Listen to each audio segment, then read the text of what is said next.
అంబేద్కర్ కోనసీమ జిల్లా కొత్త మురుములలో ఆక్వా రైతు దాట్ల కృష్ణంరాజు మృతదేహంతో పాటుగా సంఘటనా స్థలాన్ని డీఎస్పీ ప్రసాద్ పరిశీలించారు.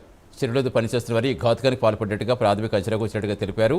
పని విషయంలో కృష్ణంరాజుకు పని వాళ్లకు తరచూ గొడవలు జరిగేవని చెప్పారు. నిందితులను త్వరలో పట్టుకుంటామని డీఎస్పీ ప్రసాద్ స్పష్టం చేశారు. మాకు ఒక మర్డర్ కేసు రిపోర్ట్ అయింది ఈరోజు ఎర్లీ అవర్స్లో. యాక్చువల్గా మర్డర్ జరిగింది నిన్న మధ్యాహ్నం జరిగింది. దాట్ల కృష్ణంరాజు గారని ఆయనకు ఒక 65 years ఉంటాయి. వారికి ఇక్కడ రొయ్యల చెరువులు ఉన్నాయి. సో ఆక్వా కల్చర్కి వారు కొంతమంది పని వాళ్ళని బయట నుంచి పెట్టుకున్నారు. సో ఆయన నిరంతరం ప్రతిరోజు కూడా ఈ చెరువు వద్దకు వచ్చి ఎలా చేస్తున్నారు పని ఏంటంటే ఆయన పర్యవేక్షిస్తూ ఉంటారు. అలా నిన్న సాయంకాలం వారు సాయంత్రం 6 గంటలకి ఇంటికి రాలేదు. కుటుంబ సభ్యులు 7-7:30 వరకు చూసి ఇంకెంతవరకు రాలేదేంటి అని చెప్పి వారికి చెరువుల దగ్గర రావడం జరిగింది. అక్కడ ఎవరూ కనపడలేదు, ఆయన కనపడలేదు, పని వాళ్ళు కనపడలేదు. దాంతో నైబర్స్ని, చుట్టుపక్కల ఉన్న చెరువుల్లో ఉన్న వాళ్ళని విచారించినప్పుడు నిన్న మధ్యాహ్నం అరౌండ్ 1:30 ప్రాంతంలో ఏదో ఘర్షణ పట్టడం చూసాము పని వాళ్ళతో.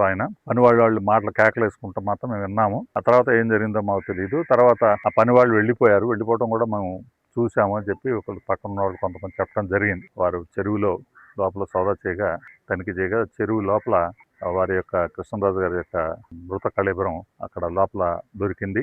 ఒక వైరుతో కట్టివేయబడి ఉంది వైరు. అలాగే శరీరం మీద బరువైన సర్వే రాళ్ళు, నల్లటి సర్వే రాళ్ళు ఉంటాయి, పెట్టేశారు బాడీ దొరకకుండా ఉండే విధంగా.